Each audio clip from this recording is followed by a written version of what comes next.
ముందుగా అందరికీ నమస్కారం. నా కవితా శీర్షిక పేరు మినుగురు. అంతకంటే ముందు ఒకటి చెప్పాలనుకుంటున్నాను.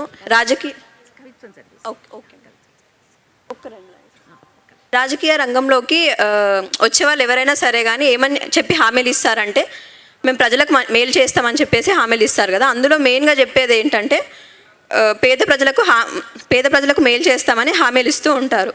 సో ఎంతవరకు ఆ హామీలు నెరవేరుస్తున్నారో మనకు తెలిసిన విషయమే. అందులో కొంచెం ఆ పేద ప్రజల గురించి బాధపడి నా హృదయం పెకిలి వచ్చిన కవిత ఈ మినుగురు.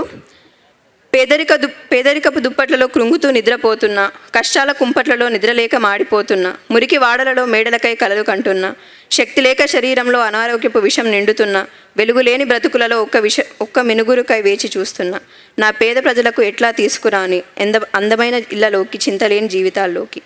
పన్నుల కోసం పనిచేసే ప్రభుత్వంలో ప్రజల ఇడుములను చూసేదెవరు? రెక్కల కష్టంపై సాగుతున్న బ్రతుకులలో విశ్రాంతి అనే మాటకు తావు చూపేదెవరు? నిరక్షరాస్యతతో పొంగిన సంద్రంలో జ్ఞానపడవను తోలేదెవరు?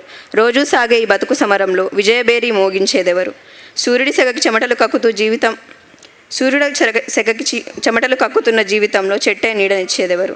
ఎవరు రాకున్నా రారని తెలిసిన రోజు ఉదయించే సూర్యుడిలా కొత్త ఆశలతో ఎదురు చూస్తున్న నా బీద ప్రజలను ఎలా చెప్పను వారి జీవిత పుస్తకాలను రాసే కవులు వారేనని, కష్టాలే సిరా అని, నమ్మకమే వారి కలమని, నారు పోసిన వాడే నీరు పోస్తాడని చెప్పడం తప్ప.